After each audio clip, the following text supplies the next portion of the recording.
वाहिगुरू जी का खालसा वाहिगुरू जी की फतेह। Punjabi audio book YouTube channel सुन रहे सारे ਸਰੋਤਿਆਂ ਨੂੰ मेरे मनिंदर कौर ਵੱਲੋਂ प्यार भरी सत श्री अकाल। किताब ਦਾ सिरलेख प्रसिद्ध सिख बीबियां, लेखिका सिमरन कौर। जो गुरदेव ता सीस आकाश, जो गुरदेव सदा साबास। जे मैं भुलदा नहीं तां मराठी, तेलगू ते बंगला ਸਾਹਿਤ ਵਿੱਚ पिछली सदी ਵਿੱਚ ਇਸਤਰੀ ਲੇਖਕਾਵਾਂ ਨੇ ਆਪਣੀ ਹੋਂਦ ਜਤਲਾਉਣੀ ਆਰੰਭ ਕਰ ਦਿੱਤੀ ਸੀ ਅਤੇ ਕਹਿਣ ਲੱਗ ਪਈਆਂ ਸਨ ਕਿ ਸਾਡੀ ਦੇਣ ਇਹਨਾਂ ਈਨ ਮੰਨੀ ਮਰਦਾਂ ਨਾਲੋਂ ਕਿਤੇ ਵੱਧ ਹੈ। ਗੱਲ ਇੱਥੋਂ ਤੱਕ ਪੁੱਜ ਗਈ ਸੀ ਕਿ ਕਾਂਗਰਸ ਦੇ ਪਹਿਲੇ ਚੁਣੇ ਪ੍ਰਧਾਨ WC ਬੈਨਰਜੀ ਦੀ ਭੈਣ ਮਕਸ਼ਦੀਨੀ ਉਪਾਧਿਆ ਬੰਗਾਲੀਆਂ ਤੇ ਆਵਾਜ਼ਾਂ ਕੱਸ ਕੇ ਲਿਖਣ ਲੱਗ ਪਈ ਸੀ ਕਿ कैसे हन यह बंगाली जो सवेर तो शाम तक करते ने गुलामी सरकार दी, पर घर आ झाड़ते ने गुस्सा विचारियां औरतां ते अते चीख चिहाड़ा पांदे ने निक्की निक्की गल्लों। पर प्रसिद्ध सिख बीबियां बेटी सिमरन कौर दी रचित हथली पुस्तक पढ़ के हर कोई जान जाएगा कि पंजाबी औरतां नूं ऐसे व्यंग मर्दां ते कसन दी लोड़ इसलिए नहीं पाई क्योंकि मां ने गुड़ती विच पंजाब दे जवान नूं गुलामी तक पासे पैं तक ना मन्नण दी मुहारनी पढ़ा दित्ती सी। इक्को माई भागो दी वंगार ते उसदे पति भाई निधान सिंह, जेठ सुल्तान सिंह ते भरा दलबाग सिंह ने आपा वार दिता अते बिदावा पढ़वा के ही साह लिया। यह बीबी भानी ही सी जो अपने गुरपिता नूं कह सकदी सी, होरस अजर ना जरिया जावे। फिर जद 16वीं सदी विच होर थावां ते औरतां यह पुकार पुकार कह रहीआं सन कि की सवारिया है वेदां ने साडा, केड़ा जुल्म है जो पुराना कारण साडे ते नहीं ढाया, तां उस समय घर घर बाबा नानक दा यह सलोक संगतां गा रहीआं सन। सो क्यों मंदा आखिए जित जम्मै राजान, जित मुख सदा सा लाहीए भागा रती चार। पार जात घर आंगन मेरे, साडा गहना है साडी घरवाली, औरत यकीन औरत ईमान। होर इस पुस्तक की वड्डी वडियाई यह है कि जिसनूं धुंधले इतिहास विचों खासी वाकफियत enough information from heavy history कढ़ना कहिंदे हन। सिमरन ने सिख बीबियां बारे एक थां पहली बार इकट्ठी कर दिखाई है अते कलम राही चानण दी छिट सारे पासे खलेर के इतिहासक कारनामा ही सरंजाम दिता है। ठीक लिखिया है सिमरन कौर ने कि घट लोकां नूं पता है कि जद शाही फौजां ने आनंदपुर साहिब नूं घेर लिया सी तां रसद पानी लियाउण दा कठिन काम औरतां ही करदियां सन। कितनियां ने शहीदी प्याले हस हस पीते, फिर झली जंगली खोहां बेलियां विच कौम दी आज़ादी दी जंग लड़दे ਸਿੰਘਾਂ नूं अन्न पानी सचमुच सीस तली ते रख के भाई तारू सिंह जी दी भैण ते मां वर्गियां ही पहुंचाउंदियां सन। जद शिकायत होण ते भाई तारू सिंह ते उन्हां दी भैण नूं गिरफ्तार करके लाहौर लिया शहीद करन दा हुक्म सुनाया गया तां लाहौर दे हिंदू वसनीकां ने 2 लाख रुपया देण दे इवज भैण भरा नूं छड्डण दा हुक्म काजी कोलों लै भी लिया। उस समय जद ईरखालूआं ने हिंदुआं नूं ऐसा क्यों करदे हो कहा तां हिंदुआं कहा, याद रखो सिख बचावन है बड़ करम, गऊ ब्राह्मण ते 100 गुणा धर्म।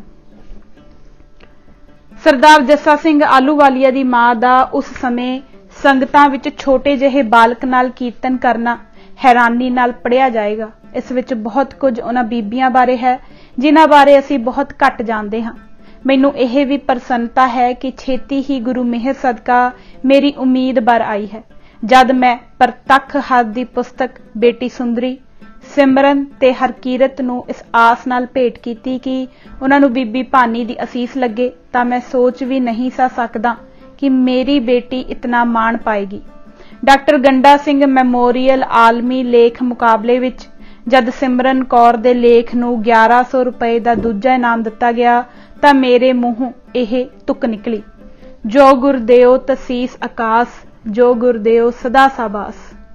पूर्ण आस है कि यह पुस्तक पाठक बड़े चाह नाल पढ़नगे ते पढ़दियां असीसां नाल बेटी दी झोली भर देणगे। शुक्र करदा होया Satbir Singh principal Khalsa college colony Patiala 23 October 1991।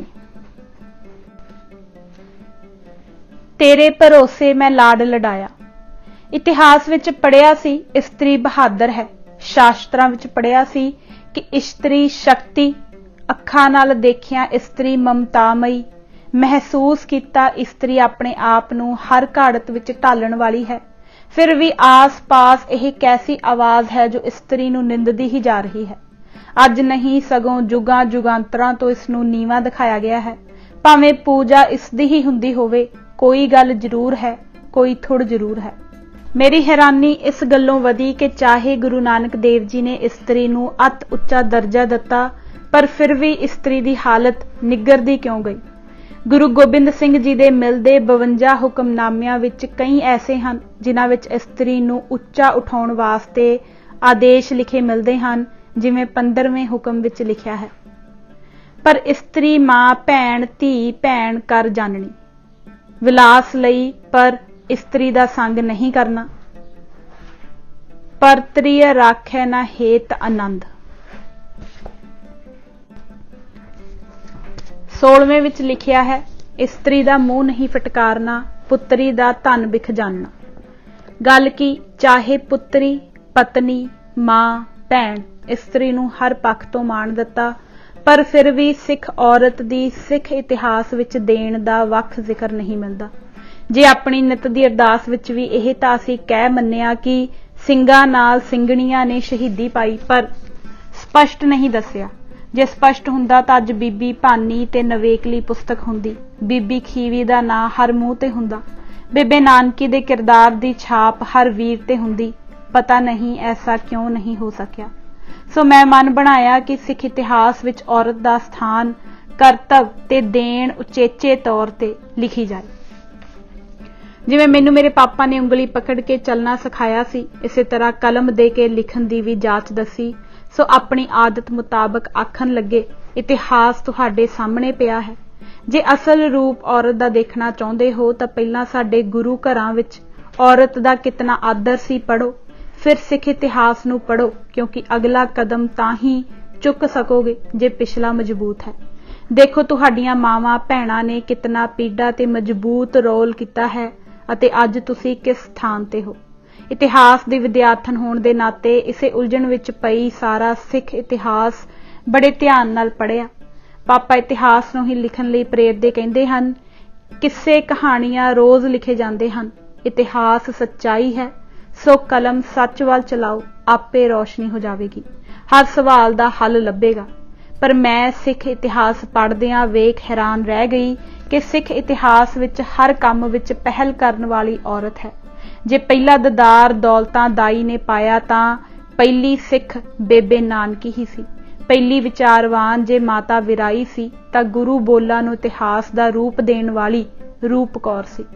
पहला जरनैल देखिए तां माई भागो सी अते पहली दृढ़ चित औरत माई जिंदा सी। पहली शहीद माता गुजरी सी। पहली सेवा पंथड़ी देखिए तां माता खीवी ही लगदी है। गल की हर पक्षों सिख औरत ने अपनी छाप छड्डी हुई है।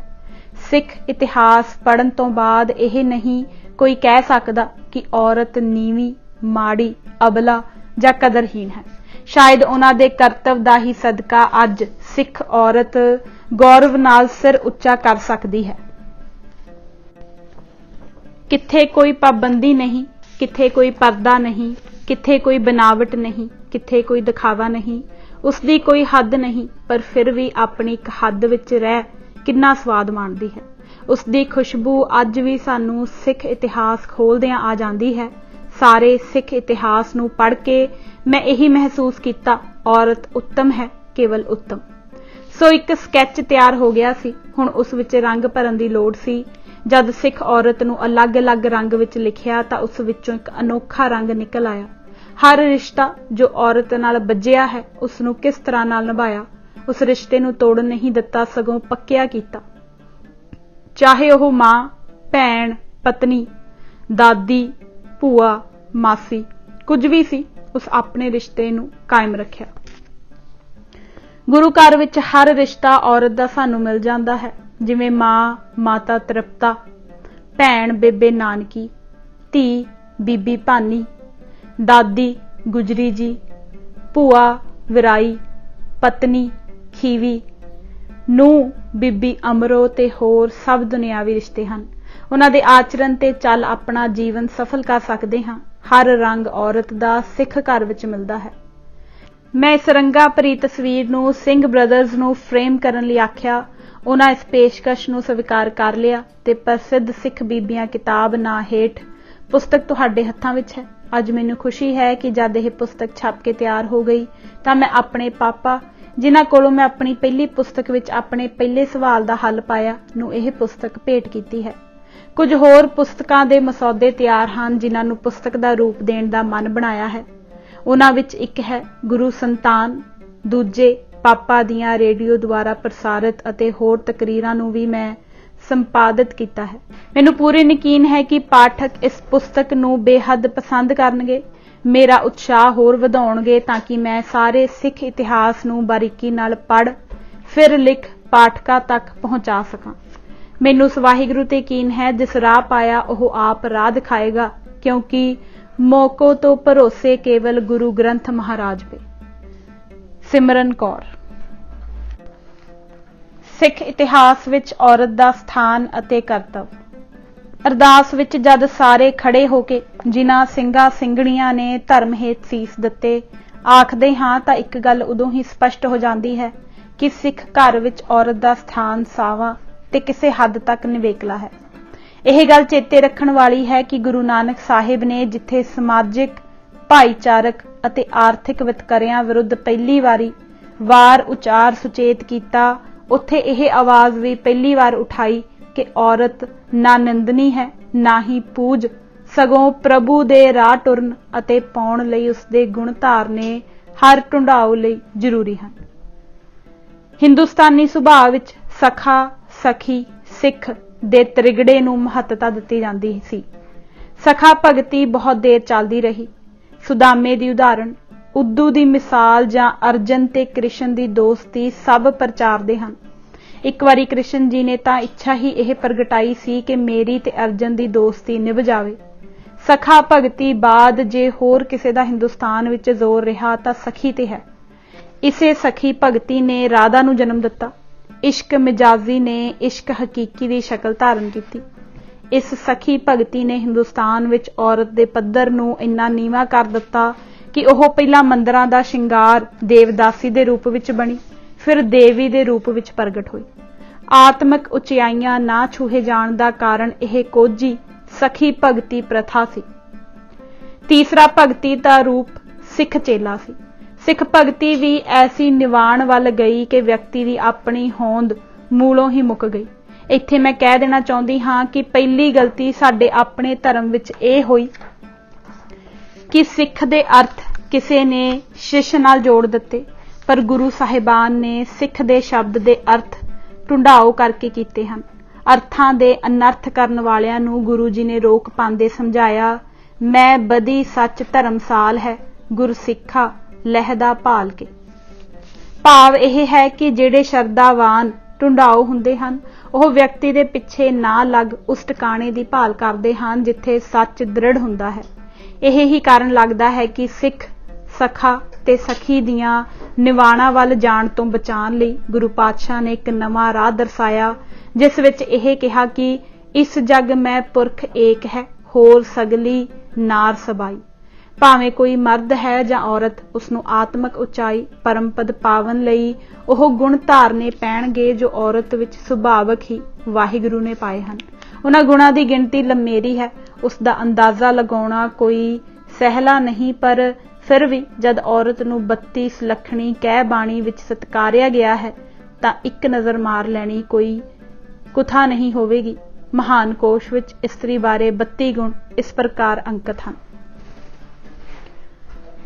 ਸੁੰਦਰਤਾ, ਸਵੱਛਤਾ, ਲੱਜਾ, ਚਤੁਰਾਈ, ਵਿਦਿਆ, ਪਤੀ ਭਗਤੀ, ਸੇਵਾ, ਦਇਆ, ਸਤਿਅ, ਪ੍ਰਿय ਬਾਣੀ, ਪ੍ਰਸੰਨਤਾ, ਨਮਰਤਾ, ਨਿਸ਼ਕਪਟਤਾ, ਏਕਤਾ, ਧੀਰਜ, ਧਰਮ ਨਿਆਂ, ਸੰਯਮ, उदारता, गंभीरता, उद्यम, सूरवीरता, राग, काव्य, चित्र, औषध, रसोई, सिउण दी कला, परोण दी विद्या, घर दीआं वस्तुआं दा यथायोग शिंगारना, बजुर्गां दा माण, घर आए प्राहुणिਆਂ ਦਾ ਸਨਮਾਨ ਅਤੇ ਸੰਤਾਨ ਦਾ ਪਾਲਣਾ। ਇਹਨਾਂ ਗੁਣਾਂ ਵਾਲਾ ਹੀ ਆਤਮਿਕ ਜੀਵ ਸੱਚ ਦੇ ਤੱਤ ਨੂੰ ਪਾ ਸਕਦਾ ਹੈ। ਉਸ ਵਿੱਚ ਫੇਰ ਇੰਨਾ ਆਤਮਿਕ ਬਲ ਆ ਜਾਂਦਾ ਹੈ ਕਿ ਉਹ ਨਿੱਕੇ ਵੱਡੇ ਨੂੰ ਮਾਰਗ ਦਿਖਾ ਸਕਦਾ ਹੈ। ਔਰਤ ਨੂੰ ਜਿਸਮ ਜਾਂ ਆਕਾਰ ਦੇ ਰੂਪ ਵਿੱਚ ਗੁਰੂ ਸਾਹਿਬਾਨ ਨੇ ਬਿਲਕੁਲ ਹੀ ਨਹੀਂ ਡਿੱਠਾ, ਸਿਰਫ ਗੁਣ ਰੂਪ ਵਿੱਚ ਹੀ ਦੇਖਿਆ ਹੈ। ਪਹਿਲਾਂ ਤਾਂ ਉਹਨਾਂ ਗਲਤ ਖਿਆਲਾਂ ਤੇ ਚੋਟ ਮਾਰੀ ਹੈ ਜੋ ਕਹਿੰਦੇ ਨਹੀਂ ਸੀ ਥੱਕਦੇ ਕਿ ਇਸਤਰੀ ਮੋਖ ਨੂੰ ਪਾ ਨਹੀਂ ਸਕਦੀ, ਜੋ ਇਹ ਕਹਿੰਦੇ ਸਨ ਕਿ ਔਰਤ ਨੂੰ ਹਰ ਸਮੇਂ ਕਦੇ ਪਿਤਾ ਫਿਰ ਪਤੀ ਤੇ ਪਿੱਛੋਂ ਪੁੱਤਰ ਦੀ ਸੁਰੱਖਿਆ ਦੀ ਲੋੜ ਹੈ। ਉਹਨਾਂ ਨੂੰ ਸਮਝਾਇਆ ਕਿ ਇਸਤਰੀ ਆਪਣੇ ਆਪ ਵਿੱਚ ਸੰਪੂਰਨ ਹੈ, ਇਹ ਦੇਵਰ ਜੇਠ ਦੋਨਾਂ ਨੂੰ ਮੱਤ ਦੇਣ ਜੋਗੀ ਹੈ। ਜਿਮਰ ਨੇ ਫਿਲਾਸਫੀਜ਼ ਆਫ ਇੰਡੀਆ ਦੇ ਪੰਨਾ 222-223 ਤੇ ਲਿਖਿਆ ਹੈ, ਦਿਗੰਬਰ ਜੈਨੀ ਇਹ ਖੁੱਲੇ ਤੌਰ ਤੇ ਪ੍ਰਚਾਰ ਕਰਦੇ ਹਨ ਕਿ ਇਸਤਰੀ ਕੇਵਲਿਆ ਰੂਪ ਪ੍ਰਭੂ ਨਾਲ ਇੱਕਮਿਕ ਹੋ ਹੀ ਨਹੀਂ ਸਕਦੀ, ਉਸ ਨੂੰ ਮੁੜ ਕੇ ਜਨਮ ਲੈਣਾ ਪਵੇਗਾ ਤਾਂ ਕਿਧਰੇ ਜਾ ਪ੍ਰਭੂ ਨੂੰ ਪਾ ਸਕਣ ਯੋਗ ਹੋ ਸਕੇਗੀ। ਯੂਨਾਨ ਦਾ ਫਿਲਾਸਫਰ ਅਰਸਤੂ ਔਰਤ ਨੂੰ ਇੱਕ ਨਾਮ ਮੁਕੰਮਲ ਸ਼ੈ ਆਖਦਾ ਹੈ। ਜਿੱਥੇ ਕੁਦਰਤ ਪੁਰਸ਼ ਨੂੰ ਬਣਾਉਣ ਵਿੱਚ ਉੱਕ ਗਈ, ਉੱਥੇ ਇਸਤਰੀ ਨੇ ਜਨਮ ਲੈ ਲਿਆ। ਗਿਟੇ ਵਰਗੇ ਜਰਮਨ ਸੋਚਵਾਨ ਨੇ ਬੜੇ ਜ਼ੋਰ ਨਾਲ ਇਹ ਗੱਲ ਸਾਬਤ ਕਰਨ ਦਾ ਦਾਅਵਾ ਕੀਤਾ ਕਿ ਇਸਤਰੀ ਵਿੱਚ ਰੂਹ ਹੀ ਨਹੀਂ ਹੁੰਦੀ। ਇੰਗਲਿਸਤਾਨ ਦੇ ਸੋਚਵਾਨ ਵੀ ਇਸਤਰੀ ਬਾਰੇ ਆਪਣੇ ਵਿਚਾਰ ਦੇਣ ਤੋਂ ਪਿੱਛੇ ਨਾ ਰਹੇ। ਚੈਸਟਰਫੀਲਡ ਦੀ ਸਮਝ ਵਿੱਚ ਔਰਤਾਂ ਬਾਬਤ ਇਹ ਗੱਲ ਆਈ ਹੈ ਕਿ ਇਸਤਰੀ ਦਾ ਹੋਣਾ ਕੁਦਰਤ ਦੀ ਇੱਕ ਮਜ਼ੇਦਾਰ ਗਲਤੀ ਹੈ, ਐਗਰੀਏਬਲ ਬਲੰਡਰ।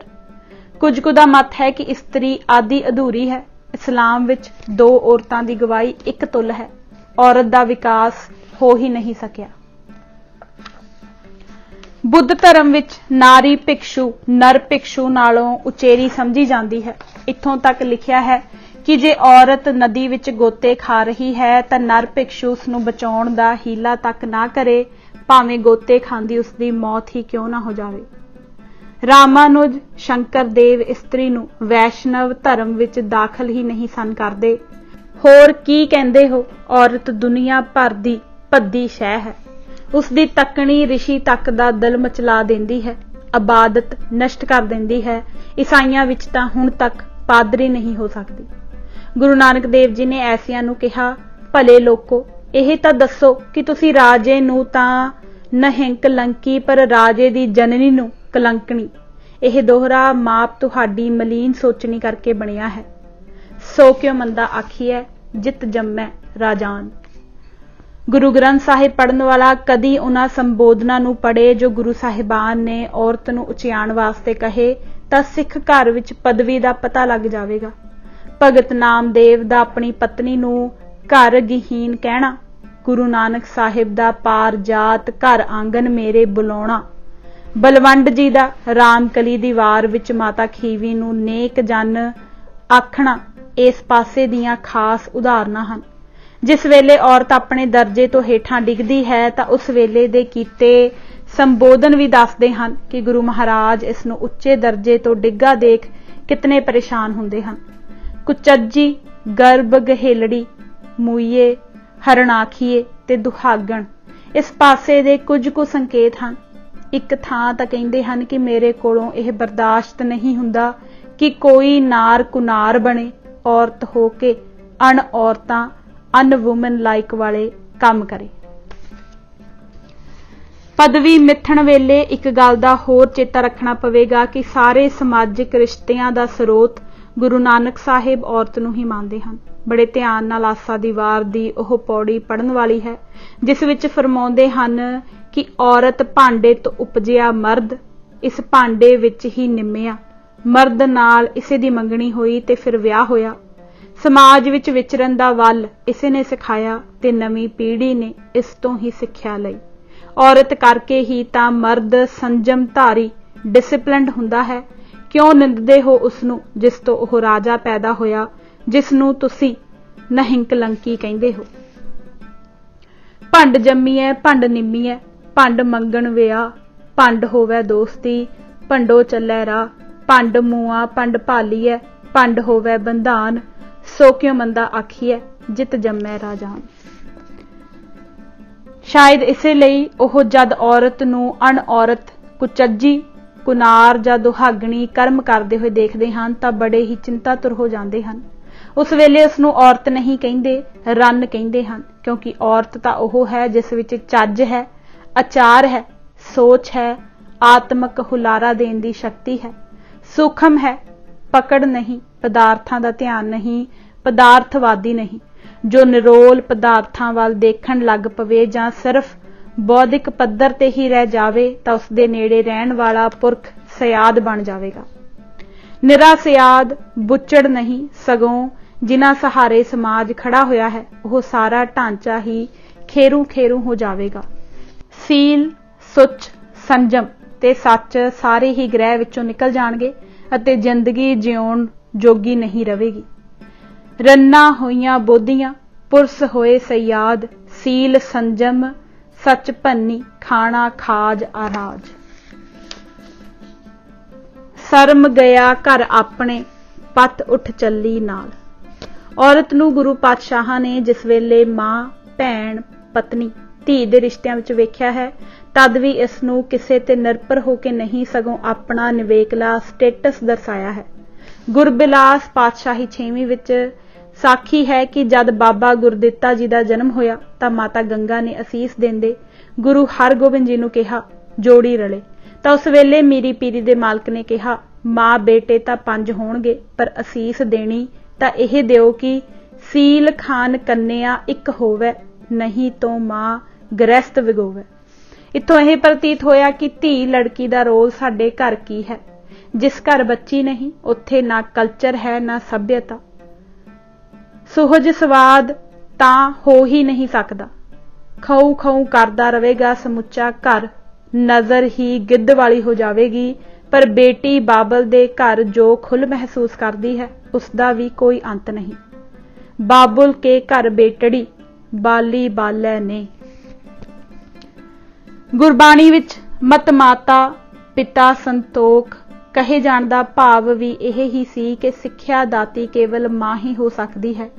ਜੇ ਬਾਪ ਦਖਲ ਦੇਣ ਲੱਗ ਗਿਆ, ਟੋਕਣ ਰੋਕਣ ਲੱਗ ਪਿਆ ਅਤੇ ਖਾਸ ਕਰ ਜਦ ਮਾਂ ਸਮਝਾ ਰਹੀ ਹੋਵੇ ਤਾਂ ਵਿੱਚੋਂ ਬੋਲਣ ਲੱਗ ਪਿਆ ਤਾਂ ਵੀ ਬਚ ਦੀ ਘਾੜਤ ਨਹੀਂ ਘੜੀ ਜਾ ਸਕੇਗੀ। ਪਿਤਾ ਨੇ ਸੰਤੋਖ ਰੱਖਣਾ ਹੈ, ਮਾਤਾ ਤਾਂ ਧਰਮ ਮਹੱਤ ਹੈ। ਜਿਵੇਂ ਧਰਤੀ ਦੇਂਦੀ ਥੱਕਦੀ ਨਹੀਂ, ਖਿਮਾਸ਼ੀਲ ਹੈ, ਤਿਵੇਂ ਮਾਂ ਕੋਲੋਂ ਸਭ ਕੁਝ ਲਿਆ ਜਾ ਸਕਦਾ ਹੈ ਜੇ ਮਾਂ ਦਾ ਸਤਿਕਾਰ ਕੀਤਾ ਹੈ। ਮਾਂ ਨੂੰ ਹੀ ਸਮਝ ਹੈ ਕਿ ਕਿਹੜੀ ਬਾਤ ਕਿਸ ਵੇਲੇ ਕਹਿਣੀ ਹੈ। ਮਾਂ ਦੀ ਤਾਂ ਅਸੀਸ ਵਿੱਚ ਜਿੱਥੇ ਭਾਵਨਾ ਹੈ ਉੱਥੇ ਭਾਵ ਵੀ ਹੈ। ਉਹ ਅਸੀਸ ਪੜ੍ਹਨ ਨਾਲ ਸੰਬੰਧ ਰੱਖਦੀ ਹੈ ਜੋ ਮਾਤਾ ਭਾਨੀ ਨੇ ਗੁਰੂ ਅਰਜਨ ਦੇਵ ਜੀ ਨੂੰ ਦਿੱਤੀ। ਪੂਤਾ ਮਾਤਾ ਕੀ ਆਸੀਸ, ਨਿਮਖ ਨਾ ਬਿਸਰੋ, ਤੁਮਕੋ ਹਰ ਹਰ ਸਦਾ ਭਜੋ ਜਗਦੀਸ਼ ਰਹਾ। ਇਸੇ ਤਰ੍ਹਾਂ ਜਦ ਭੈਣ ਦੇ ਰੂਪ ਵਿੱਚ ਤੱਕਿਆ ਹੈ ਤਾਂ ਉਸ ਨੂੰ ਬਿਰਹੋਂ ਰੂਪ ਵਿੱਚ ਪ੍ਰਗਟਾਇਆ ਹੈ। ਕਿਤਨੀ ਖਿੱਚ ਹੁੰਦੀ ਹੈ ਭੈਣ ਦੀ ਭਰਾ ਲਈ, ਉਹ ਗੁਰੂ ਨਾਨਕ ਸਾਹਿਬ ਦੀ ਇਸ ਤੁਕ ਤੋਂ ਪ੍ਰਗਟ ਹੈ ਜਿਸ ਵਿੱਚ ਆਤਮਾ ਤੇ ਬਦਨ ਦੇ ਰਿਸ਼ਤੇ ਨੂੰ ਭੈਣ ਭਰਾ ਦੇ ਨਾਤੇ ਨਾਲ ਪ੍ਰਗਟਾਉਂਦੇ ਹਨ। ਕਹਿੰਦੇ ਹਨ ਕਿ ਜਦ ਆਤਮਾ ਵੀਰ ਉੱਡ ਜਾਂਦੀ ਹੈ ਤਾਂ ਦੇਹੀ ਵੀਰਾ ਵੀਰਾ ਪੁਕਾਰਦੀ ਹੈ, ਕਿਉਂਕਿ ਵੀਰ ਉਸ ਅੰਦਰ ਵਸਦਾ ਸੀ। ਇਤਨੀ ਚੋਟ ਲੱਗਦੀ ਸੂ ਕਿ ਦੇਹੀ ਉਤਨੀ ਦੇਰ ਤੱਕ ਆਰਾਮ ਮਹਿਸੂਸ ਨਹੀਂ ਕਰਦੀ ਜਦ ਤੱਕ ਉਸ ਨੂੰ ਜਲਾ ਦਫਨਾ ਸਾੜ ਨਾ ਦਿੱਤਾ ਜਾਵੇ। ਬੀਰਾ ਬੀਰ ਕਰ ਰਹੀ, ਬੀਰ ਭਏ ਬੈਰਾਏ, ਬੀਰ ਚਲੇ ਘਰ ਆਪਣੇ, ਬਹਿਣ ਬਿਰਹਿ ਜਲ ਜਾਏ। ਪਤਨੀ ਦੀ ਪਦਵੀ ਸਿੱਖ ਘਰ ਵਿੱਚ ਦਰਸਾਉਂਦੇ ਗੁਰੂ ਜੀ ਕਹਿੰਦੇ ਹਨ ਕਿ ਉਹ ਪੁਰਸ਼ ਕਾਮ ਦਾ ਮਾਰਿਆ ਭੂਚ ਹੈ ਜੋ ਆਪਣੀ ਪਤਨੀ ਛੱਡ ਬਹੁ ਨਾਰੀ ਵੱਲ ਝਾਕਦਾ ਹੈ। ਏਕ ਨਾਰੀ ਜਤੀ ਨਾ ਹੋਣ ਦੇ ਹੀ ਇਤਨੇ ਭਿਆਨਕ ਸਿੱਟੇ ਏਡਜ਼ ਦੇ ਮਾਰੂ ਰੋਗ ਵਜੋਂ ਨਿਕਲੇ ਹਨ। ਕਿਆ ਗਾ ਲਾਈਓ ਭੂਚ, ਪਰਵੇਲ ਨਾ ਜੋ ਹੈ ਕੰਤ ਤੂੰ, ਨਾਨਕ ਫੁਲਾ ਸੰਦੀ ਵਾੜ ਖੜਿਆ, ਹਬ ਸੰਸਾਰ ਜੀਓ। ਗੁਰੂ ਜੀ ਨੇ ਵਰਜਿਆ ਕਿ ਐਸ਼ ਵਾਲਾ ਜੀਵਨ ਨਹੀਂ ਗੁਜ਼ਾਰਨਾ। ਗਿਣਤੀਆਂ, ਕੱਪੜੇ ਲੱਤੇ, ਪਦਾਰਥ ਇਕੱਠੇ ਕਰਨੇ ਨਾਰੀ ਜੀਵਨ ਨਹੀਂ ਹੈ। ਜਗਤ ਜਾਂ ਨਾਰੀ ਤੋਂ ਭੱਜਦਾ ਸੀ ਜਾਂ ਨਾਰੀ ਪਿੱਛੇ। ਸੋ ਗੁਰੂ ਪਾਤਸ਼ਾਹਾਂ ਨੇ ਨਵਾਂ ਰਾਹ ਦਰਸਾਇਆ ਕਿ ਔਰਤ ਕਿਸੇ ਪੱਖੋਂ ਨੀਵੀਂ ਨਹੀਂ, ਬਰਾਬਰ ਦੀ ਭਾਈਵਾਲ ਹੈ। ਜੇ ਇਤਨੀ ਵੱਡੀ ਪਦਵੀ ਉਸਨੂੰ ਗੁਰੂ ਸਾਹਿਬ ਨੇ ਦਿੱਤੀ ਤਾਂ ਸਿੱਖ ਘਰ ਵਿੱਚ ਆਪਣਾ ਰੋਲ ਨਿਭਾਉਣ ਵਿੱਚ ਵੀ ਔਰਤ ਨੇ ਢਿੱਲ ਸੰਕੋਚ ਨਹੀਂ ਕੀਤਾ। ਪਹਿਲਾਂ ਮਾਤਾ ਤ੍ਰਿਪਤਾ ਵੱਲ ਹੀ ਦੇਖੋ। ਗੁਰੂ ਨਾਨਕ ਵਰਗੇ ਪੈਗੰਬਰ ਨੂੰ ਉਸ ਕੁੱਖ ਵਿੱਚ ਪਾ ਜੋ ਅਨੁਭਵ ਕੀਤਾ, ਉਸ ਦਾ ਅੰਦਾਜ਼ਾ ਕੋਈ ਦੂਜਾ ਲਗਾ ਨਹੀਂ ਸਕਦਾ। ਜਿਤਨੇ ਵੀ ਪੈਗੰਬਰ ਇਸ ਧਰਤੀ ਤੇ ਆਏ ਸੁਣੀਦੇ ਹਨ, ਉਹਨਾਂ ਦੀਆਂ ਮਾਵਾਂ ਇਸ ਖੁਸ਼ੀ ਤੋਂ ਵਾਂਝੀਆਂ ਹੀ ਰਹੀਆਂ। ਮਾਤਾ ਦੇਵਕੀ ਕ੍ਰਿਸ਼ਨ ਜੀ ਦੀ ਜਨਨੀ ਜ਼ਰੂਰ ਸੀ, ਪਰ ਕਾਰਾਗ੍ਰਹ ਵਿੱਚ ਪਏ ਹੋਣ ਕਾਰਨ ਗੋਦ ਦਾ ਸੁੱਖ ਨਾ ਮਾਣ ਸਕੀ। ਸਿਸਕਦੀ ਤੇ ਤਰਸਦੀ ਰਹੀ। ਮਾਂ ਪਿਆਰ ਤੋਂ ਕ੍ਰਿਸ਼ਨ ਜੀ ਵਾਂਝੇ ਰਹੇ ਤੇ ਪੁੱਤ ਪਿਆਰ ਤੋਂ ਮਾਂ। ਹਜ਼ਰਤ ਈਸਾ ਮਰੀਅਮ ਦੀ ਕੁਆਰੀ ਕੁੱਖ ਵਿੱਚ ਆਏ। ਜੋ ਤਾਨੇ ਮੇਣੇ ਮਰੀਅਮ ਨੂੰ ਸਹਾਰਨੇ ਪਏ, ਉਹ ਹੀ ਜਾਣਦੀ ਹੋਵੇਗੀ। ਬੁੱਧ ਦੀ ਮਾਂ ਜਨਮ ਦਿੰਦੇ ਸਾਰ ਹੀ ਚੜ੍ਹਾਈ ਕਰ ਗਈ। ਮਾਸੀ ਕੋਲ ਪਲੇ ਉਹ ਵਿਚਾਰੀ ਤਾਂ ਸਿਰਫ ਸੁਪਨਿਆਂ ਦਾ ਸਵਾਦ ਹੀ ਲੈਂਦੀ ਰਹੀ। ਮਹਾਵੀਰ ਜੀ ਦੀ ਮਾਂ ਤ੍ਰਿਸ਼ੂਲਾ ਨੂੰ 14 ਸੁਪਨੇ ਆਏ। ਹਰ ਸੁਪਨਾ ਆਉਣ ਤੇ ਤ੍ਰਿਸ਼ੂਲਾ ਨੂੰ ਕਾਂਬਾ ਛਿੜ ਜਾਂਦਾ ਸੀ। ਸੁਪਨਿਆਂ ਦਾ ਵੇਰਵਾ ਦਿੰਦੀ ਡਰ ਜਾਂਦੀ ਸੀ। ਕਦੀ ਸਫੈਦ ਹਾਥੀ, ਕਦੇ ਚਿੱਟਾ ਦੰਦ, ਕਦੇ ਲక్ష్ਮੀ ਦੇਵੀ, ਕਦੇ ਫੁੱਲਾਂ ਦਾ ਹਾਰ ਗਲ ਪੈਂਦਾ ਦਿਸੇ ਸੂ। ਕਦੇ ਚੰਨ ਚੜੇ, ਕਦੇ ਸੂਰਜ ਤਾਰੇ, ਕਦੇ ਝੰਡਾ ਝੂਲੇ, ਕਦੇ ਕਲਸ ਚਮਕੇ, ਕਦੇ ਸਰੋਵਰ ਕਵਲ ਫੁੱਲਾਂ ਨਾਲ ਭਰਿਆ ਦਸੇ, ਕਦੇ ਡੂੰਘੇ ਸਾਗਰਾਂ ਦੀਆਂ ਛੱਲਾਂ ਦਸਣ, ਕਦੇ ਜਹਾਜ਼ ਉੱਡਦੇ ਨਜ਼ਰੀ ਆਉਣ, ਕਦੇ ਰਤਨਾਂ ਦਾ ਖਜ਼ਾਨਾ ਖਿਲਰਿਆ ਅਤੇ ਅਗਰਬੱਤੀਆਂ ਦੀ ਖੁਸ਼ਬੂ ਬਗੈਰ ਧੂਏ ਤੋਂ ਮਿਲਦੀ ਮਹਿਸੂਸ ਕਰੇ। ਪਰ ਧੰਨ ਮਾਤਾ ਤ੍ਰਿਪਤਾ ਸੀ। ਨਾਰਾਇਣ ਕਲਾ ਧਾਰ ਨੂੰ ਕੁੱਖ ਵਿੱਚ ਪਾ ਕੇ ਸਮਿੱਚੀ ਰਹੀ। ਪ੍ਰਭੂ ਨੂੰ ਯਾਦ ਕਰਦੀ ਰਹਿੰਦੀ। ਕੋਈ ਮਾਂ ਵੀ ਇੰਨੀ ਵੱਡੇ ਹਿਰਦੇ ਵਾਲੀ ਨਹੀਂ ਸੀ ਜੋ ਇਹਨਾਂ ਮਹਾਨ ਆਤਮਾਵਾਂ ਨੂੰ ਸਧਾਰਨ ਤਰੀਕੇ ਨਾਲ ਪਾਲ ਸਕੀ ਹੋਵੇ। ਕੇਵਲ ਤ੍ਰਿਪਤਾ ਹੀ ਐਸੀ ਮਾਤਾ ਸੀ ਜਿਸ ਜਨਮ ਦੇ ਕੇ ਬੱਚੇ ਦੀ ਖੁਸ਼ੀ ਵੀ ਮਾਣੀ, ਪਾਲਿਆ ਵੀ, ਪੋਸਿਆ ਵੀ ਅਤੇ ਲਾਡ ਵੀ ਲਡਾਏ।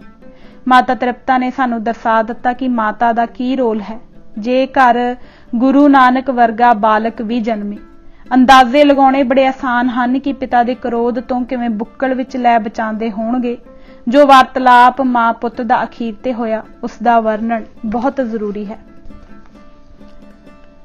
ਗੁਰੂ ਨਾਨਕ ਜੀ ਨੇ ਜਦ ਚਰਨੀ ਹੱਥ ਲਾਇਆ ਤਾਂ ਮਾਂ ਨੇ ਜੱਫੀ ਵਿੱਚ ਲੈ ਲਿਆ।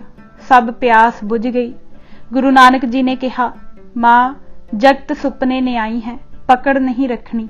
ਭਾਓ ਭਗਤ ਜਿਨ੍ਹਾਂ ਦੇ ਹਿਰਦੇ ਹੈ, ਉਹ ਫਿਰ ਜਨਮ ਮਰਨ ਤੋਂ ਰਹਿਤ ਹੋ ਜਾਂਦੇ ਹਨ।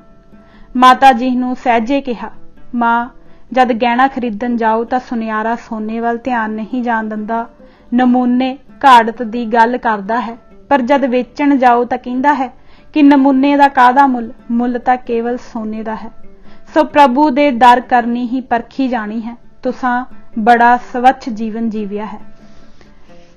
ਜਿਸ ਉੱਚ ਆਤਮਕ ਅਵਸਥਾ ਨੂੰ ਮਾਤਾ ਜੀ ਪੁੱਜੇ ਹੋਏ ਸਨ, ਉਸ ਦੀ ਉਦਾਹਰਨ ਸੂਰਜ ਪ੍ਰਕਾਸ਼ ਨੇ ਦਿੱਤੀ ਹੈ ਕਿ ਇੰਜ ਪ੍ਰਾਣ ਤਿਆਗੇ ਜਿਵੇਂ ਹਾਥੀ ਫੁੱਲਾਂ ਦੀ ਮਾਲਾ ਸੁੱਟਦਾ ਹੈ। ਅਤ ਸੌਖੇ ਸਹਿਜੇ ਜਿਵੇਂ ਜਲ ਵਿੱਚ ਜਲ ਸਮਾ ਜਾਂਦਾ ਹੈ। ਗੱਲਾਂ ਬਾਤਾਂ ਕਰਦੇ ਹੀ ਸਮਾ ਗਏ। ਗੁਰੂ ਗੋਬਿੰਦ ਸਿੰਘ ਜੀ ਨੇ ਆਪਣੀ ਆਤਮ ਕਥਾ ਵਿੱਚ ਲਿਖਿਆ ਹੈ ਕਿ ਤਾਤ ਮਾਤ ਨੇ ਜਿਵੇਂ ਮੈਨੂੰ ਭਾਂਤ ਭਾਂਤ ਦੀ ਸਿੱਖਿਆ ਅਤੇ ਤਰ੍ਹਾਂ ਤਰ੍ਹਾਂ ਦੀ ਰੱਖਿਆ ਕੀਤੀ, ਉਹ ਵਰਣਨਯੋਗ ਹੈ। ਇਹ ਇਤਿਹਾਸਕ ਸੱਚਾਈ ਹੈ ਕਿ ਪਹਿਲੇ 7 ਸਾਲ ਨਿਰੋਲ ਉਹਨਾਂ ਮਾਤਾ ਗੁਜਰੀ ਪਾਸ ਪਟਨਾ ਸਾਹਿਬ ਵਿੱਚ ਗੁਜ਼ਾਰੇ। ਬੇਬੇ ਨਾਨਕੀ ਦੇ ਰੂਪ ਵਿੱਚ ਭੈਣ ਦਾ ਰੋਲ ਸਾਡੇ ਘਰ ਉਜਾਗਰ ਹੁੰਦਾ ਹੈ। ਭੈਣ ਜ਼ਰੂਰ ਭਾਵਕ ਹੁੰਦੀ ਹੈ, ਪਰ ਨਾਲ ਭਾਵਨਾ ਹੋਵੇ, ਅਨੁਭਵ ਹੋਵੇ ਤਾਂ ਕਿਤਨਾ ਕੁਝ ਸੰਵਾਰ ਦਿੰਦੀ ਹੈ।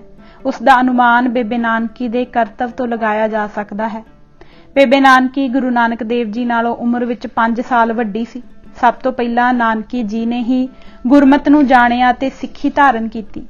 ਮਹਾਨ ਕੋਸ਼ ਵਿੱਚ ਭਾਈ ਕਾਹਨ ਸਿੰਘ ਜੀ ਬੇਬੇ ਨਾਨਕੀ ਦੇ ਸਿਰਲੇਖ ਹੇਠਾਂ ਲਿਖਦੇ ਹਨ, ਉਹ ਗੁਰੂ ਨਾਨਕ ਦੇਵ ਜੀ ਦੇ ਧਰਮ ਨੂੰ ਧਾਰਨ ਵਾਲੀ ਸਭ ਤੋਂ ਪਹਿਲੀ ਸੀ। ਗੱਲ ਬਿਲਕੁਲ ਠੀਕ ਹੈ। ਬੇਬੇ ਨਾਨਕੀ ਨੇ ਗੁਰੂ ਨਾਨਕ ਜੀ ਨੂੰ ਵੀਰ ਕਰਕੇ ਨਹੀਂ, ਪੀਰ ਕਰਕੇ ਜਾਣਿਆ। ਇਤਿਹਾਸਕ ਗਵਾਹੀ ਹੈ ਕਿ ਜਦ ਗੁਰੂ ਨਾਨਕ ਜੀ ਮੋਦੀ ਦਾ ਕੰਮ ਸੰਭਾਲਣ ਲਈ ਸੁਲਤਾਨਪੁਰ ਗਏ ਤਾਂ ਬੇਬੇ ਜੀ ਪੈਰਾਂ ਤੇ ਢਹਿ ਪਏ। ਗੁਰੂ ਨਾਨਕ ਜੀ ਨੇ ਫਰਮਾਇਆ, ਬੇਬੇ ਜੀ ਤੂੰ ਵੱਡੀ ਹੈ, ਮੈਂ ਤੇਰੇ ਪੈਰਾਂ ਤੇ ਪਵਾਂ ਕਿ ਤੂੰ? ਤਾਂ ਸ਼ਰਧਾ ਵਿੱਚ ਭਿੱਜੀ ਭੈਣ ਨੇ ਕਿਹਾ ਸੀ, ਭਾਈ ਜੀ ਤੂੰ ਸੱਚ ਆਖਦਾ ਹੈ, पर जे तू आदमी होवे तां तू तां मैनू परमेश्वर नजर आउंदा है। बेबे नानकी ने माता तृप्ता नूं भी कह दिता सी कि वीर नूं पुत्तर करके ना जाणी ते पिता कालू जी नूं भी पूरे धीआं वाले मान नाल कहा सी। नानक कोई इस जगत दा जीव नहीं, फकीर दोस्त है। गुरु नानक देव जी भी भैण दे हर हुंगारे ते हां कर दिंदे हन। ओह कहा करदे, बेबे जी तू आखेंगी सो मैं मन्नांगा, तू मेरी वड्डी भैण है। फिर जद गुरु नानक देव जी जगत जलंदे नूं ठंड पाउण सुल्तानपुर तो टुरे तां भैण नानकी जी कोलों 1 रुपया लैके फिरंदे पासों रबाब बनवा के भाई मरदाना जी नूं दित्ती ताकि भैण दी मिठी याद सदा नाल रहे।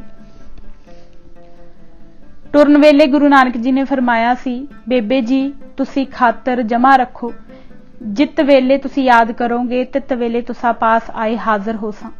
बेबे नानकी दा रोल उस वक्त होर स्पष्ट हो जाता है जद वीर लई उसनूं कई मेहणे ताने भी सहारने पैंदे सन, पर मजाल कि उन्हां सामने कोई गुर निंदिया कर सके। सुल्तानपुर मोदी दा काम करदे जद वीर नूं कुछ साल हो गए तां एक वारी गुरु महाराज दी सस बीबी चंदो ने आके खूब जलियां कटियां सुनाईयां अते ओह इत्थों तक आख गई कि उसदी धी सुलखणी दा रता भी कपड़े लत्ते दा ख्याल नहीं रखिया जांदा। ओह भी अपने वीर नूं समझाए। जो उत्तर बेबे नानकी ने चंदो नूं दिता उस तो उन्हां दा वीर प्यार तां डलका मारदा ही है, पर नाल ही गुरु नानक देव जी दी शख्सियत दी एक होर निराली तस्वीर उभर के सामने आउंदी है। बेबे नानकी जी ने कहा, सुन मासी जी, मैं पिराओ ताई की समझावां। पिराओ मेरा चोर नहीं, यार नहीं, जुआरी नहीं, कोई बुरा काम नहीं करदा। मैं उसनूं की समझावां? ओह दान पुण्य करदा है, नंगे भुखे नूं देंदा है तां अपनी खट्टी कमाई विचों करदा है। मैं की समझावां? अपनी कमाई विचों भावें जो सो करे। मासी तुसी उलामे तां देवो जे तुहाडी धी नंगी भुखी रहिंदी होवे, तुसी तां आखो साडे मूहों स्वाद नहीं देंदा, असीं इस मूहों कुछ आखीए। तू सुण मासी, गहणे दी जाए गहना है, कपड़े दी जाए कपड़ा है, अन्न दी जाए अन्न है अते मैं अस्त अस्त करदी रहिंदी हां अते भाबी बिना मैं इस मूहों कदे सद्दिया नहीं। औरत दा रोल तां उस वक्त भी स्पष्ट हो जाता है जद एक औरत भावें ओह भैण है पर दूजी औरत नूं भावें ओह भरा दी सस है नूं किवें समझांदी है। भरा दा प्यार भैण लई अनोखा ही सी जद गुरु नानक जी ने भाई जय राम जी नूं कहा, जीजा जी कुछ किरत होवे तां भला होए। यह सुणदे सार प्यार रती भैण ने कहा, वीर तू परमेश्वर दा रूप है, जेहा रुखा अलूना टुक्कर है तेहा बैठ खाहे। तू इन्हां जंजालां विच ना पो, तू इन्हां जंजालां लायक नहीं।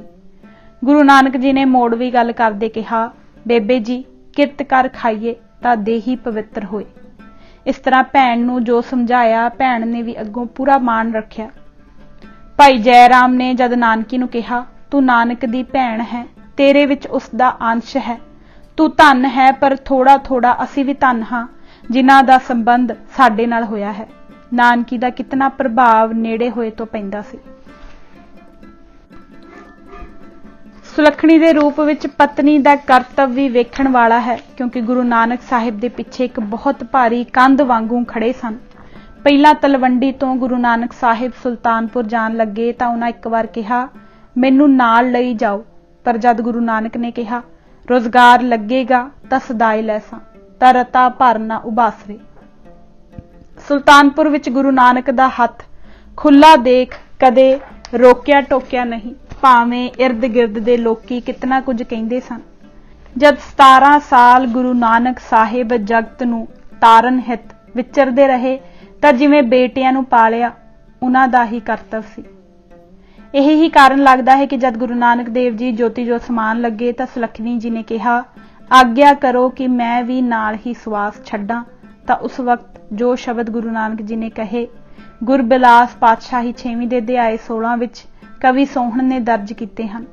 गुरु नानक ने कहा, तुसी जरा भी संसा नहीं करना, तुसी अपनी करनी करतव विहार नाल जीवन मुक्त हो। समा पा के सवास छड्डने दर घर नूं पाउणा है। महल सुलखणी बचन अलाए, महाराज मैं तुमरी दासी, मेरे आज्ञा कर अविनाशी। श्री गुरु नानक ऐस उचारी, तुम हो मुक्त का संस विचारी। समा पाए जब श्वास बिहावै, तज एह दे मुक्त होए जावै। माता खीवी ने गुरु सुप्तनी के रूप विच जिवें पूरने पाए उस करतव नूं उचेचा देखण दी लोड़ है। यह निराली खेड़ गुरु ग्रंथ साहिब विच हो रही है कि किसी पत्नी बारे उचेची पौड़ी लिखी गई होवे। बलवंड जी कहंदे हन, माता खीवी जी अपने पति वांग नेक हन। गुरु अंगद देव जी तां सत्संग रूपी लंगर लगा के नाम दी दौलत बन रहे सन ਅਤੇ खीवी जी लंगर की संभाल करते हर लोड़वंद की केवल लोड़ ही नहीं सगों खुला घ्यो मैदा ते खीर वंडी जा रहे हैं। हर एक नूं घ्यो वाली खीर मिलती सी। जो भी तपिया खपिया ते सतिया आउंदा सी, आप जी पास आके धीरज पकड़दा सी। वार दे शब्द हन, बलवंड खीवी नेक जन जिस बहुती छाओ पतराली। लंगर दौलत वंडी है रस अमृत खीर घियाली। गुर सिखां के मुख उजले मन मुख थिए पराली। खीवी जी ने अपने पुत्रा नूं कहा होया सी कि निर्बाह किरत करके करो, यह पूजा दा माल जहरे कातल है। पहर रात रहिंदी माता खीवी जी उठदे घर दे काम काज तो वेलियां हो के लंगर दी सेवा विच जुट जांदे। जद गुरगद्दी संभालन दी चर्चा चली तां पुत्रां दासू जी अते दातू जी ने अपने हक जतलाए तां आप जी ने पुत्रां नूं समझाया कि यह मेरी जां तेरी सिफारिश की गल नहीं, किसी दे कुछ हथ नहीं, सब कुछ करतार अधीन है। दातू जी अते दासू जी ने जद जिद करके गुरु अमरदास जी नूं एक वारी राह विच घेर लिया तां आप जी दोवें बच्चे लैके उन्हां पास पुजे अते खिमा देण लई बेनती कीती अते निमर भाव विच फरमाया, गुरु नानक दे घर दी वड्डी दौलत गरीबी है। दोवें बच्चे नाल लैके आई हाँ। इन्हां ने लोकां दे चुके चुकाए आप जी दी बेअदबी कीती है। आप मिहर करो, भुल्लणहार जान के अपने बच्चे समझ के बख्श दिओ ने।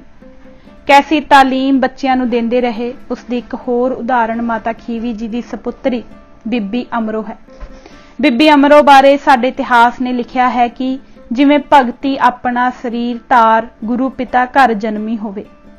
भगत धार बप अपनो उपजी सतगुर धाम। गला अत सरीला कंठ कोकीला अते बहुत बाणी कंठ कर लई सी। बीबी अमरो दे सौहरे बसरके सन जिथों दे गुरु अमरदास जी जंपल सन। गुरु अमरदास जी दे सब तो छोटे भरा भाई मानक चंद दे पुत्र जस्सू जी नाल विआहे होए सन।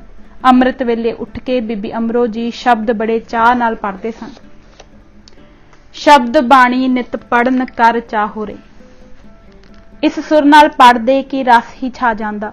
महिमा प्रकाश दे शब्दां विच जद ब्रह्मचारी बाबा अमरदास जी दे घरों बगैर अन्न खादे ही चला गया तां ऊपर से रात पड़ी, कुछ प्रसाद ना किया और ना रात को सोए। बीबी अमरो गुरु अंगद जी की बेटी श्री अमरदास जी के भतीजे जस्सू को ब्याही थी। जब पहर रात रहती थी, बीबी अमरो नित स्नान करके बाणी दा पाठ करते थे, घर दा धंधा हाथों से करते थे। जब बीबी अमरो बाणी पढ़न लगी तब साहिब बैठे थे और बड़ी चितवनी में थे। तब साहिब ने सुना, यह शब्द सी, करनी कागद मन मसवाणी, बुरा भला दुए लेख पए, ज्यों ज्यों किरत चलाए त्यों चलिए, तो गुण नाही अंत हरे। शब्द सुनकर मन निर्मल हुआ। जो शब्द विच दर्शाया सी, यह ही मनोदशा बाबा अमरदास जी दी सी। फिर शब्द पढ़न वाली गुरबेटी, दूजे गुरबाणी, तीजे अमृत वेला, चौथे सुनन वाले दी शरदा अते पंजवें बीबी अमरो दा मधुर कंठ। यह सी बीबी अमरो दी पवित्र वेले उठण अते बाणी पढ़न दी बरकत कि बाबा अमरदास जी खडूर सेवा विच लगे। गुरु अमरदास निताणियां दे ताण, निआसरियां दे आसरे कहलाए। बेटी दा रोल भी एक अनोखा रोल है। बीबी भानी जी दी पिता शरदा, प्रेम ते सेवा दी मिसाल मिलनी मुश्किल है। यह बीबी भानी जी ही सन जिन्हां अपनी निष्काम सेवा राही पिता गुरु अमरदास जी नूं रजाया। यह भी भानी जी ही सन जिन्हां मिथिहास नूं इतिहास बना के दस्सिया। जे मिथिहासक सती सवित्रे ने अपने हठ नाल अपने पति नूं यमा दी फाही तो बचाया सी, तां इसे बीबी भानी ने भाणे विच टिक के अपने सिर दे साईं जगत दे राखे गुरु रामदास जी नूं गुरु पिता कोलों वर लैके ना सिर्फ उमरे दे साल ही वधवाए सगों निहचल राज जगत तो लियाउण दा कारण बनी। साखी आउंदी है कि एक दिन ननान भरजाई बीबी भानी ते बीबी आत्मा देवी मौरी चंद दे घरों बैठे हुए सन कि गुरु अमरदास जी ने दूरों ही आवाज दिती, धीए भानीए, जे साईं दी रजा वरते अते रामदास गुजर जाए तां सच्ची दसी बेटा तू की करें। यह भी याद रखण वाली गल है, उस वक्त औरत केवल मर्द दी गुलाम सी। मर्द केवल उसनूं अपने पैर दी जुत्ती समझदा सी। चाहे गुरु घर विच इस तरह कुछ नहीं सी, पर साईं दा गुजरना एक सराप समझिया जांदा सी। पर इत्थे बीबी भानी दा रोल औरत होण दे नाते होर भी निखर के सामने आउंदा है। पिता दे मूहों इस तरह दे वाक सुण उस कोई वैण पाने शुरू नहीं कर दिते, सगों रजा मनण वाली अडोल रही। सूरज प्रकाश दे शब्दां विच रामदास अब तन पर हरै, कहो पुत्री क्या तब तू करे। रजा दी मूरत बीबी भानी जी ने सिर झुका दिता अते सुहाग दी निशानी नथ गुरु चरनां ते रख दिती। गुरु अमरदास जी ने फरमाया, पाल है बच्ची पाल है। तां बीबी भानी ने निमरता नाल कहा, लोहाई भी आप जे, हुण पुआऊ भी आप। गुरु अमरदास जी ने उस वेले बख्शिश दे घर आके फरमाया, जा बच्चीए, साईं शर्म रखेगा। अपनी रहिंदी आयु गुरु रामदास जी नूं दत्ती अते कहा, परलोक सुधार रहा है। अपन आरबला अब मैं देवो, हित परलोक गमन सुभ लेवो। बीबी भानी जी ने मां रूप विच जो असीस गुरु अर्जन देव जी नूं दत्ती ते पंजवें पातशाह ने गुजरी राग विच अपने शब्दां विच अंकित करके बख्शिश कीती, ओह शब्द हर हिरदे ते उकर देने चाहिए हन ताकि बच्चा संसार सागर विच रुल गोते ना खाए अते किनारा पा लवे। असीसां दिंदे मां भानी जी ने कहा, हे पुत्तर, तेनू मां दी यह असीस है कि तेनू परमात्मा अख झमकण जितने समय लई भी ना भुले, सदा नाम जपदा रवे। पूता माता की आसीस निमख ना बिसरो तुमको, हर हर सदा भजो जगदीश। फिर फरमाया, सतगुर तुमको होए दयाला, सत्संग तेरी प्रीत, कापड़ पत परमेसर राखी, भोजन कीर्तन नीत। माता जी ने असीसां दे भंडार बख्शदे होए कहा, पुत्तर नाम जो जीवन दंदा है वह सदा पींदे रवो, सदा अमुक आनंद बनिया रहे। आत्मक खुशियां कोल रहण तां सब आसां पूरीआं रहिंदियां हन।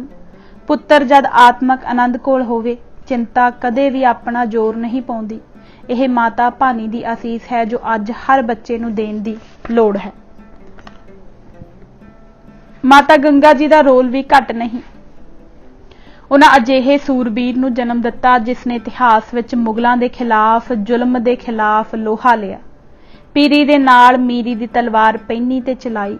गुरु हरगोबिंद जी दी सुपतनी ते गुरु तेग बहादुर जी दी माता नानकी जी ने गुरु तेग बहादुर जी वर्गे तेग दे धनी पैदा किते। माता गुजरी जी ओह पूजनीक माता सन जिन्हां ने अपने पति दी 26 साल 9 महीने 12 दिन तपस्या दे दौरान दुनियावी सुख त्याग के सेवा की। शहीद दी पत्नी, शहीद दी माता, शहीद पोतरियां दी दादी। माता गुजरी जी पहली सिख इस्त्री शहीद हुई है जिसने ठंडे बुरज विच कैदी बन के वजीद खां दे तसीहे सह के शहादत पाई। माता जीतो जी, माता सुंदरी जी ते माता साहिब देवा गुरु गोबिंद सिंह जी दे महल सन। माता साहिब देवा जी ने अमृत विच मिठास घोल के खालसे दी माता कहा उन्हां दा मान हासिल किया। गुरबिलास पातशाही 10वीं किरत कोयर सिंह विच जिक्र आउंदा है कि गुरु गोबिंद सिंह जी जद अमृत पए तैयार करते सन तां उन्हां दे चेहरे दा जलाल झल्लिया नहीं सी जांदा। भाई किरपा राम जो गुरु तेग बहादुर पास कश्मीरी पंडितां नाल फरियाद करन आया सी, उत्थे हाजिर सी। ओह कौतक देख माता जी पास गया ते सारी वार्ता सुनाई। माता जी ने उसे समय पतासे पल्ले बन्ने ते अमृत तैयार हुंदे विच आ पाए। महाराज ने माता जी नूं ना रोकिया ते ना टोकिया, सगों उस समय कहा भलो पया तू चल कर आई। तात मात दी अंश खालसा होया है। सारी संगत भी कहन लगी कि मां ने फर्ज नूं पछाणिया है। धन ही धन कहे सब ही जन माता कियो उपकार गनाई। जल थल में जोत बिराजत मात की, याहे कथा सुन के चित आई। पूरण मैं कहाउण नाता यो अस खेल कियो हर राई। माता सुंदरी जी ने गुरु गोबिंद सिंह जी तो बाद सिख कौम की कई वरे सफल अगवाई की। तत खालसे ते बंदई खालसे के झगड़े का फैसला निपटाया। आप पहली इस्त्री हैं जिन्हां ने खालसे नूं हुक्मनामे जारी करके लोड़ींदी रहनुमाई दित्ती। आपने संकट समय जिवें विच पै के कौम नूं बचाया, ओह आप जी दे ही हिस्से आया है।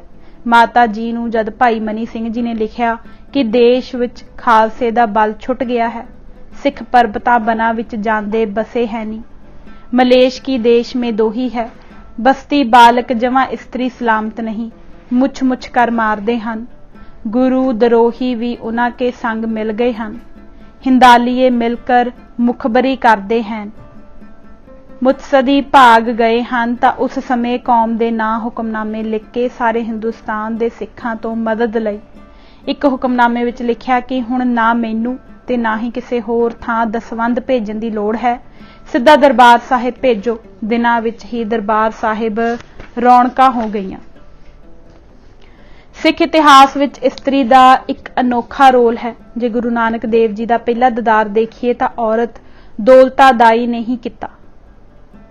पहला सिख कहिए तां बेबे नानकी, जे पहली सेवा पंथी कहिए तां माता खीवी, जे पहली इस्त्री शहीद कहिए तां माता गुजरी, पहली कौमी आगू कहिए तां माता सुंदरी, जे पहली त्यागण कहिए तां माता सुलखणी, जो गृहस्थ जीवन पाउण तो बाद भी 14 साल उदासी समय घर नूं संभाली बैठी रही।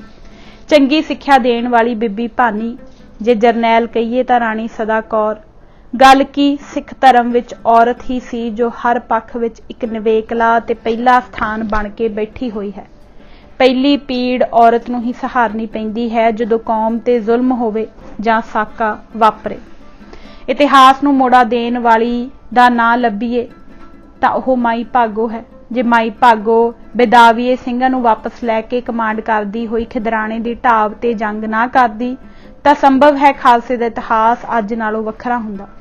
माई भागो नूं कमांड करदी वेख गुरु गोबिंद सिंह जी नूं एक अनोखी तसल्ली होई कि हुण खालसा पंथ नूं कोई खतरा नहीं। जिस कौम विच औरतां रखिया करन दे काबिल हो जाण, ओह कौम कदे मर नहीं सकती। गुरबिलास पातशाही 10वीं विच एक बड़ी रोचक साखी भाई रूपा जी दी बेटी दी लिखी हुई है कि किस सूझ दी ओह मालक सी। भाई साधु ते रूपा जी ने एक समय प्यार दी खेड खेडी सी कि ओह तां ही जल पीणगे जे गुरु हरगोबिंद जी ठंडा छागल दा जल सेवन करन। 6वें पातशाह ने आ जल पीता ते बख्शिशा कीतियां। भाई रूपा जी जद भी किसी नूं जल पिलांदे शीतल जल ही पिलांदे। एक समय गुरु गोबिंद सिंह जी ने जद जल पीण दी इच्छा प्रगटाई तां आप जी ने ठंडा जल लिया पेश किया।